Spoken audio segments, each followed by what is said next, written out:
Organizations and their employees know they need diversity on their teams, and they know they need to be inclusive of diverse personalities, thoughts, beliefs, and cultures. But despite all this knowing, it's the doing that's the hard part. Diversity, inclusion, and just overall cultural competency is a massive elephant to digest because it taps into the core beliefs of people as individuals. So how do you eat an elephant? The answer is one bite at a time.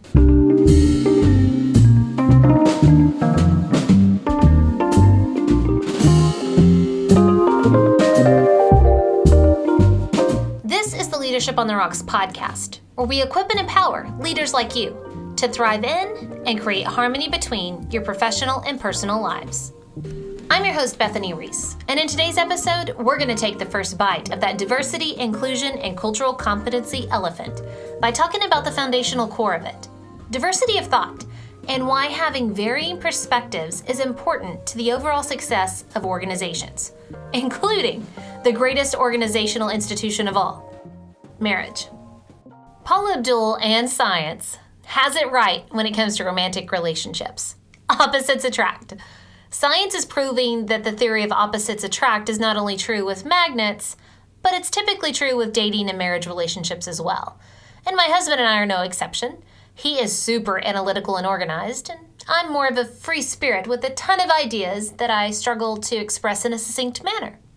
He's more quiet, and I'm more of the one you have to ask to stop talking, or yelling if we're at one of our kids' sporting events. Sometimes I can get out of control.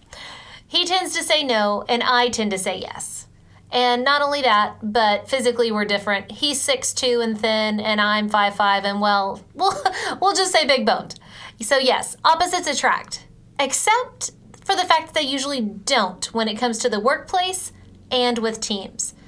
Now, in romantic relationships, there are big emotions that are driving the connection between people that provide enough force to work through those opposites. Our love for the other person can usually overcome differences of opinion, personality traits, and the like. However, this isn't always the case with the workplace.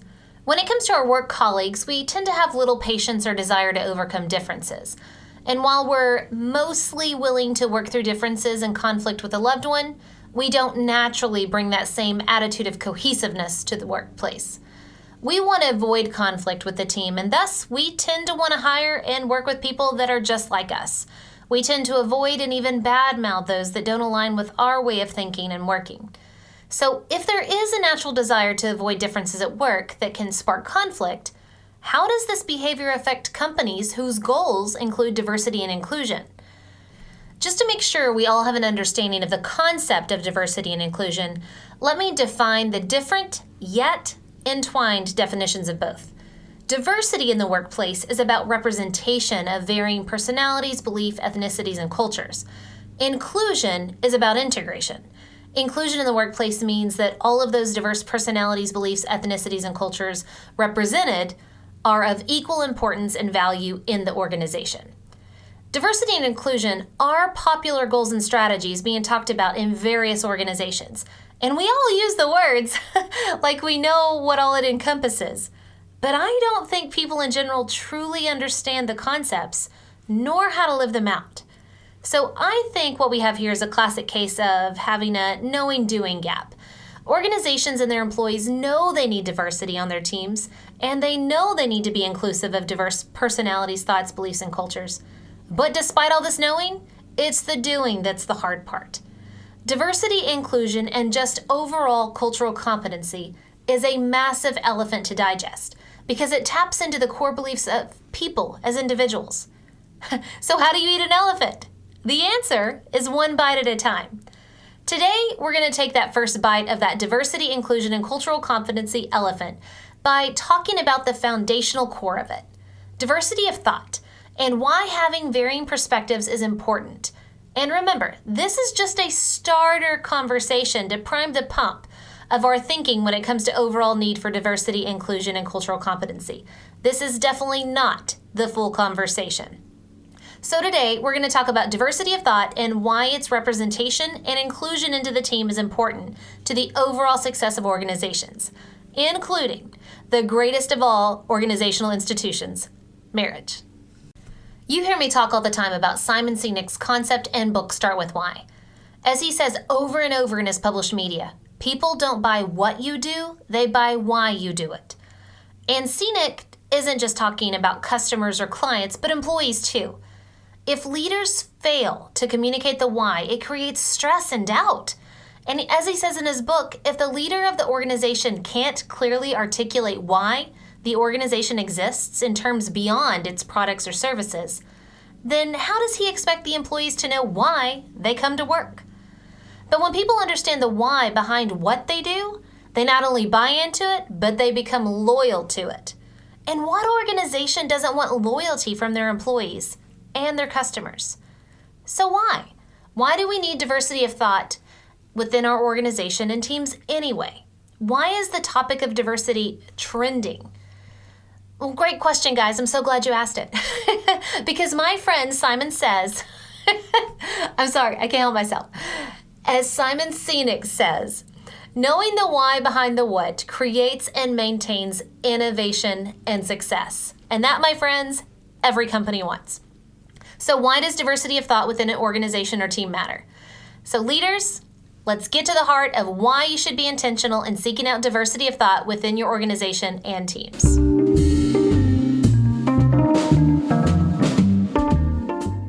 I believe there are 3 reasons why diversity of thought is so extremely important in the workplace.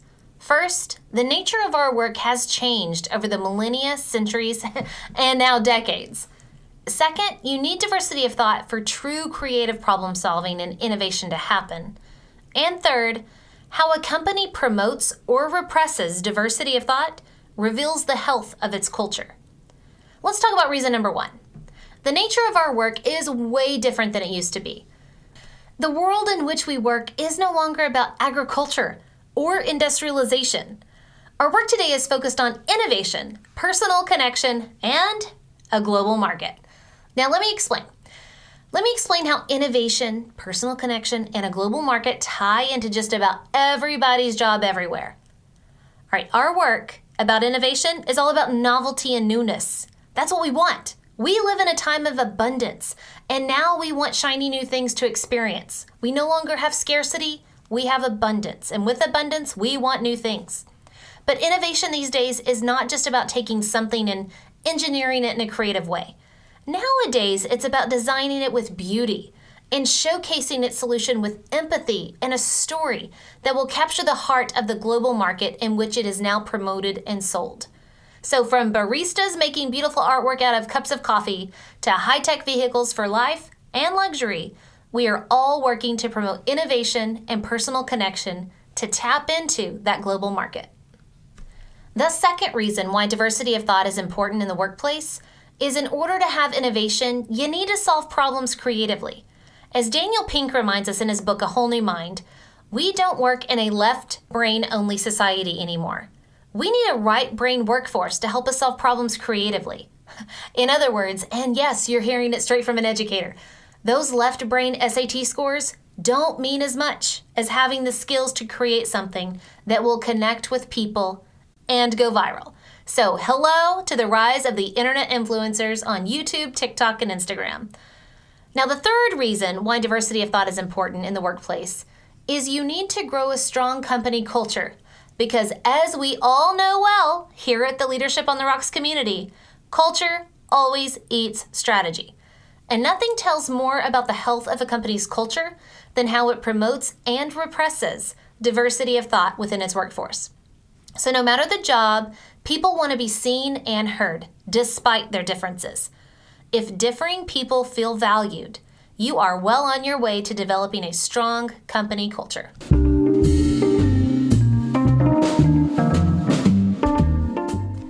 Now that you know why diversity of thought is important in your teams and organizations, you need to understand the how to find it, plant seeds for it, and cultivate it so you can keep growing it.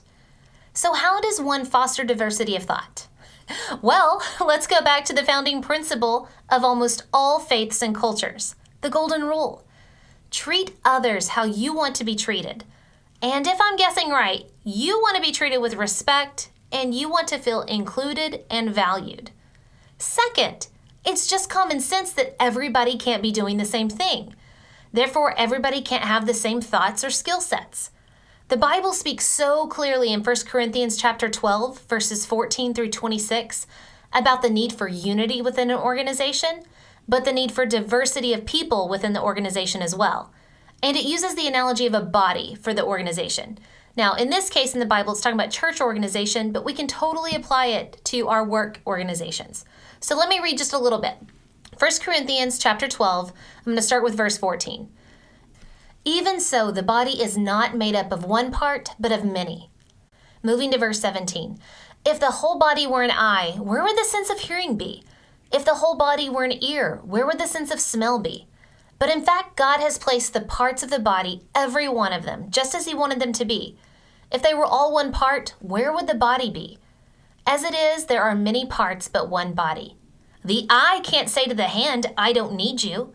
And the head cannot say to the feet, I don't need you. Moving to verse 24. But God has put the body together, giving greater honor to the parts that lacked it, so that there would be no division in the body, but that its parts should have equal concern for each other. If one part suffers, every part suffers with it. If one part is honored, every part rejoices with it. Third is building a culture of safety. When teams build a culture of safety where people can be vulnerable and bring their whole selves to work, you will notice a team that will produce better ideas and a team that will showcase innovation. And finally, have vision that brings unity. Whenever you have big vision and a strong purpose, you know, the why behind the what, it creates not only unity, but that strong emotion and passion that is needed to overcome adversity within your team. Always tie your team to the bigger picture and the bigger vision, because that will be what brings unity and allows for your team to overcome adversity. As Brené Brown says in her book, Dare to Lead, quote, we know that vulnerability is the cornerstone of courage building, but we often fail to realize that without vulnerability, there is no creativity or innovation. Why? Because there is nothing more uncertain than the creative process. And there is absolutely no innovation without failure. And then she continues to say that, show me a culture in which vulnerability is framed as a weakness, and I'll show you a culture struggling to come up with fresh ideas and new perspectives.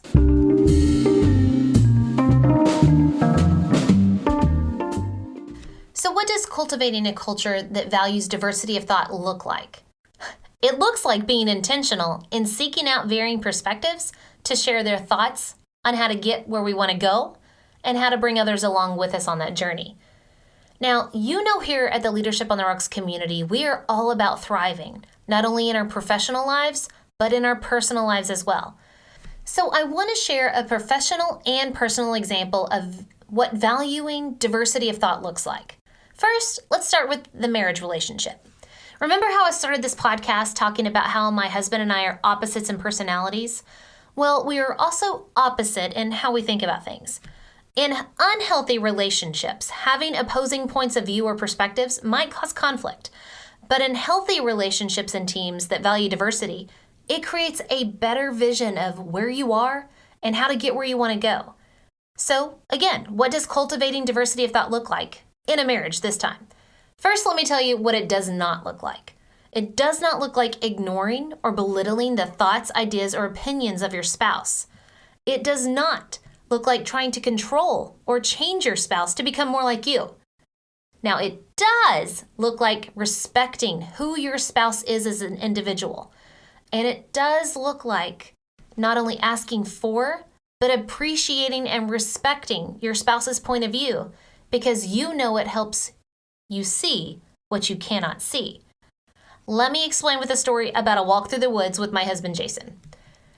So beyond personality or physical stature, I've come to realize that my husband and I have different perspectives or points of view and how we look at life.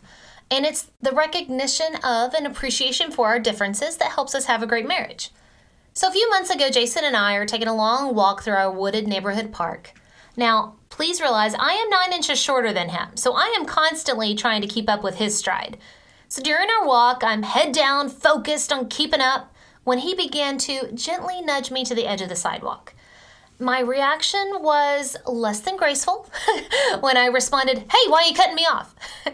Only then, at that moment, did a bicycle come whizzing past us, and I was like, "Oh!" Jason responded with a smirk like he does and said, "You never saw him, did you?" No, I never did. My eyes were looking down, and I was focused on my pace. As we continued walking, I suddenly noticed a disgusting half-eaten corpse of a mouse on the path right in front of us. Jason was about to step on it, and it was disgusting. So let me just say I, quote, gently pushed him out of the way. He actually lost his balance and almost fell over. And then he said, "What'd you push me for?" And I told him, look at the repulsive dead animal that you almost stepped on. And I asked him, "Did you ever see it?" And he didn't. So we continued our walk. We laughed about how both of us were paying attention to different things the whole time and how that truly aligned to our personalities and our natural perspectives of life. Jason is a planner. He's always looking way ahead. And me, I told you, I'm more of a free spirit. I'm a be in the moment kind of person. He's looking far into the future to see what's coming so he can prepare. And I'm all about what's happening now so I can embrace it. He sees the whole forest. I see the tree in front of me. So after our adventurous walk, we couldn't help but think about how differing perspectives are needed in every relationship and on every team. Diversity of thought and differing perspectives add value and helps us to see even more obstacles on our path. Now let's take that concept from a marriage relationship and take it back to our teams and organizations. And who better to consult with than John Gordon and again, Brené Brown. John Gordon is a business leader, guru, and author of amazing books like The Energy Bus, The Power of Positive Leadership, and The Power of Positive Teams. And Brené Brown, well, I think Brené is America's therapist. She helps us all peel back the layers of our outer shells so we can be more vulnerable in identifying what causes us to put up our armor with others. Oh, and yeah, she's also written a couple of amazing books like Dare to Lead, Braving the Wilderness, and let's not forget her hilarious speeches on Netflix and her TED Talk. So again, let me ask the question. What does cultivating diversity of thought look like with a team or organization? It looks like, and yes, I am repeating myself so you get the point. It looks like unity with a strong purpose, safety in all being able to bring their whole self to work, and intentionality in seeking points of view from different angles. In his book, The Power of Positive Teams, John Gordon agrees with Simon Sinek. He says that people are most energized when they use their strengths for a greater purpose, and that goes beyond themselves as individuals. And a team with a vision on a mission doesn't let division stop them. So in other words, when a team knows their why and greater purpose, they not only come to work with more energy and positivity, they come with more ideas. He goes on to say that connection is the difference between good and great. In other words, safety equals trust, trust equals creativity. The connection you have with your team members creates a trust and a bond that allows you to be yourself, speak openly without worrying about being ridiculed. And when team members are connected and have trust, they feel emotionally safe and feel like their ideas are being heard, they are able to do their best and most creative work. So the power of inclusion equals creativity and innovation. Okay, it's story time again, but this time I'm going to be kind of generic and talk about someone in the workplace. All right, there once was a team established to lead innovation within the company. The company never had a team to support the thought of innovation, yet the powers that be picked a few high performers, provided a few open positions to fill, and said, "Now go! Go produce innovation in our field." With an important mission to produce innovation, but no clarity of vision nor strategy of how to get there, the leader of the team felt she was called to create something from nothing. So she thought long and hard about the mission she was tasked with, again, to produce innovation in their field. She thought long and hard about the why the company existed, to begin with. She thought about the company's mission and how our team could add value to the overall big picture of the company. She essentially established a smaller vision and mission for her team that directly aligned with the company's vision and the tasked mission of producing innovation. Then she thought about the greatest resources needed to accomplish innovation, and the greatest resource was, you guessed it, people. She worked very hard to get to know her new employees, their backgrounds, their personalities, their families, and their skill sets, both those hard skills and soft skills. She immediately began the process of building trust within the team.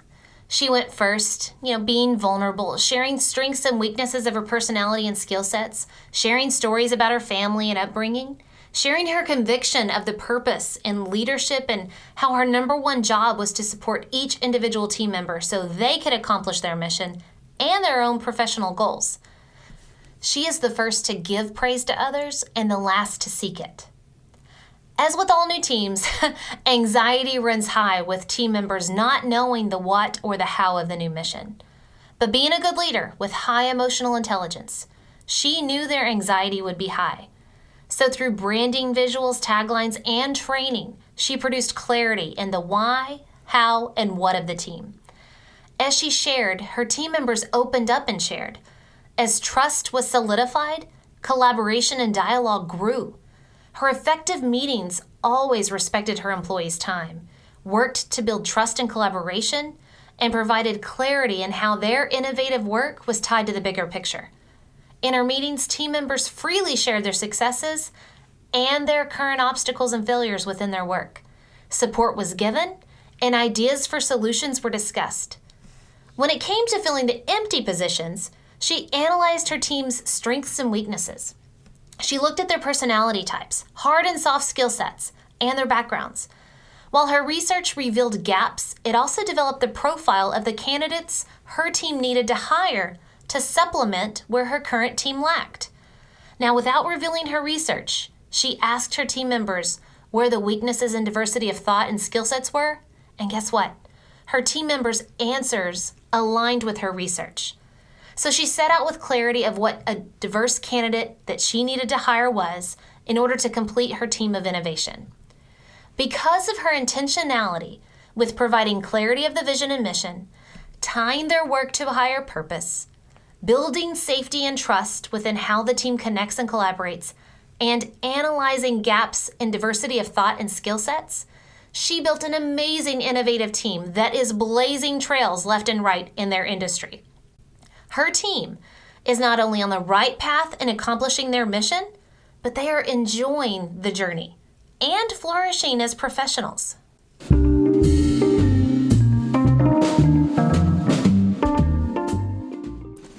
Leaders, I know that diversity, inclusion, and overall cultural competency is tough. It's tough to understand, and it's even harder to implement. So if you need somewhere to start with diversity of thought. How can you develop on your team openness and safety to where people share and seek out different ways of thinking and analyzing of problems? Because no matter how different our personalities or perspectives are, they add value to the relationship, whether it's a personal relationship or a professional working relationship. So to say it another way, instead of always pushing our spouses, our parents, our coworkers, or our employees to be more like us, we should appreciate their different personalities and ways of thinking because they help us gain new perspective. And new perspective leads to innovation. So the next time your spouse or coworker gives you a gentle pushback, don't automatically have a big reaction, but seek to understand their point of view. Instead, ask what they noticed from their perspective. Because while you see the tree, he or she may see the forest, or vice versa. By gaining new perspective through the diversity of thought, you just might see or experience something you typically wouldn't otherwise, and be more innovative and productive, or as in the case of our walk in the woods, safer and cleaner for it. God bless.